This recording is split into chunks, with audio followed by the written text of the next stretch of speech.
আসসালামু আলাইকুম। আমি আবু সাইদ, প্রভাষক, ইসলামিক স্টাডিজ বিভাগ, মোহাম্মদপুর মহিলা কলেজ, মোহাম্মদপুর, ঢাকা এবং 17তম নিবন্ধনে মেধাতালিকা প্রথম। সকলে কেমন আছেন? আশা করি আলহামদুলিল্লাহ সকলে ভালো আছেন। আমিও আপনার দয়ে আলহামদুলিল্লাহ ভালো আছি। আপনারা ভিন্ন মাধ্যমে আমার কাছে জানতে চেয়েছেন প্রতিষ্ঠান চয়েস লিস্ট কীভাবে সাজাবেন। আপনারা শত শত মেসেজ এবং ফোন দিচ্ছেন, আসলে সকলের রিপ্লাই দেওয়া আমার একাপক্ষে সম্ভব না।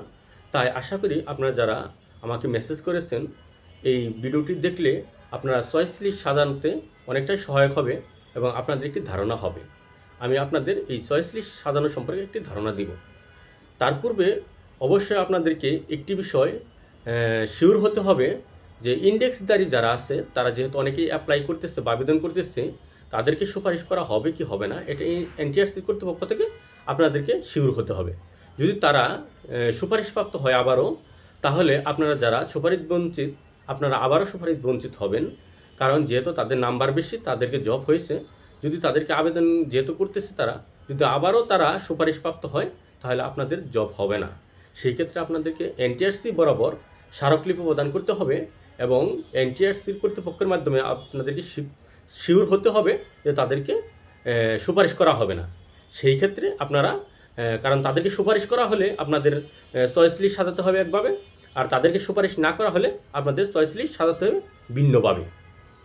যেহেতু মাত্র 7টি প্রতিষ্ঠান চয়েস দেওয়া যাবে, সেই ক্ষেত্রে আপনাদের খুবই সতর্ক সহিত বা খুব হিসাব করে আপনাদেরকে চয়েস লিস্ট সাজাতে হবে।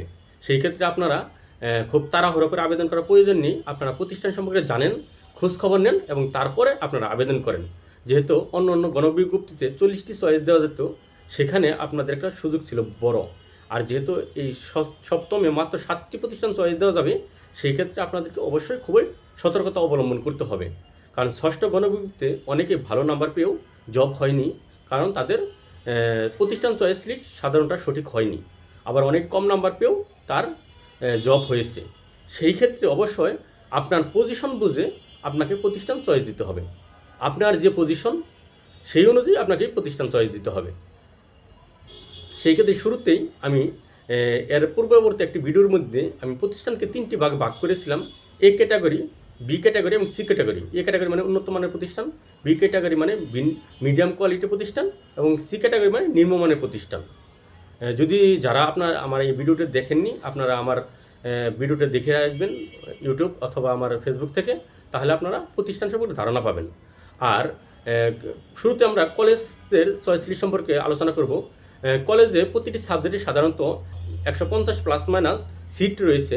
সেই ক্ষেত্রে আপনার পজিশন কত সেটা খুঁজে বের করতে হবে। যাদের বর্তমান পজিশন 1 থেকে 20 পর্যন্ত, আপনারা ভালো প্রতিষ্ঠানগুলো দিতে থাকবেন, কারণ যেহেতু আপনাদের পজিশন প্রথম দিকে। সেই ক্ষেত্রে ঢাকা শহর, বিভাগের শহর বা জেলা শহরের যে প্রতিষ্ঠানগুলো রয়েছে সেই প্রতিষ্ঠানগুলোতে চয়েস দিবেন। সেই ক্ষেত্রে আপনারা একটি ফরম্যাট অনুসরণ করতে পারেন। সেক্ষেত্রে আপনারা ভালো প্রতিষ্ঠান দেবেন 4টি, মিডিয়াম কোয়ালিটির প্রতিষ্ঠান দেবেন 2টি এবং নিম্নমানের প্রতিষ্ঠান দেবেন 1টি।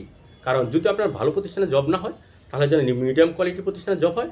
আর কোনো কারণে মিডিয়াম কোয়ালিটির প্রতিষ্ঠানে জব না হলে যেন নিম্নমানের প্রতিষ্ঠানে হলেও জবটা হয়, কারণ জবটি আপনার খুবই গুরুত্বপূর্ণ বর্তমান। কারণ জব হলে একসময় আপনি বদলি হতে পারবেন। আর যাদের সিরিয়াল 20 থেকে 50 বা 60 পর্যন্ত আপনারা আছেন মিডিয়াম কোয়ালিটি, সেই ক্ষেত্রে আপনারা 2টি দেবেন ভালো ধরনের প্রতিষ্ঠান আর 4টি দেবেন মিডিয়াম কোয়ালিটির প্রতিষ্ঠান, তাহলে 6টি, আর 1টি দেবেন নিম্নমানের প্রতিষ্ঠান। এভাবে ফরম্যাট সাজাতে পারেন। আর যাদের সিরিয়াল প্রভাষক পদে 50 থেকে বাকি, আপনাদেরকে দিতে হবে আপনি 2টি মিডিয়াম কোয়ালিটি প্রতিষ্ঠান রাখতে পারেন আর বাকি 5টি আপনি নিম্নমানের প্রতিষ্ঠান রাখতে পারেন, তাহলেই জব হওয়া সম্ভব। আর যাদের সিরিয়াল এমন পর্যায়ে যে সিট রয়েছে 150টি, আপনার সিরিয়াল হলো 180 বা 200, সেই ক্ষেত্রে আপনারা উপকূলীয় অঞ্চলের যে প্রতিষ্ঠানগুলো রয়েছে সেইগুলো চয়েস দিতে পারেন। সাধারণত যেগুলোতে মানুষ চয়েস দেয় না, যেমন পটুয়াখালী, বরগুনা, নোয়াখালী, ভোলা, লক্ষ্মীপুর, কক্সবাজার, সুনামগঞ্জ, হবিগঞ্জ, এইসব এলাকার শূন্য পদ দেখা যায়, অনেক সময় খালি থাকে, এইসব এলাকায় মানুষ যেতে চায় না। সেই ক্ষেত্রে আপনারা এই সকল প্রতিষ্ঠানে চয়েস দিতে পারেন, তাহলে আপনাদের জব হওয়ার সম্ভাবনা বেশি থাকবে। আর স্কুলের ক্ষেত্রে সাধারণত প্রতিটি সাবজেক্টেই মোটামুটি 1800 থেকে 1000 বা প্লাস মাইনাস সিট রয়েছে। সেই ক্ষেত্রে যাদের সিরিয়াল 1 থেকে 150 বা 200 পর্যন্ত আপনারা প্রথম দিকে রয়েছেন, সেক্ষেত্রে আপনারা ঢাকা শহর বা বিভাগীয় শহর বা জেলা শহরের প্রতিষ্ঠানগুলো চয়েস দিতে পারেন। যে ফরম্যাটটি আপনারা অনুসরণ করতে পারেন সেটা হলো 4টি ভালো মানের প্রতিষ্ঠান, 2টি মিডিয়াম কোয়ালিটির প্রতিষ্ঠান এবং 1টি নিম্নমানের প্রতিষ্ঠান চয়েস দিতে পারেন।